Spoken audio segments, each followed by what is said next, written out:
मैं तुर दीवाना हूँ रे, मोह तुर दीवानी होगा। मैं तुर दीवाना हूँ रे, मोह तुर दीवानी होगा। नहीं छोड़ो मैं हाँ तोरे साथ,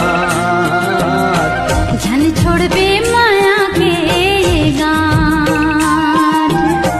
नहीं छोड़ो मैं हाँ तोरे साथ, जन कर बे मन लाते उदास।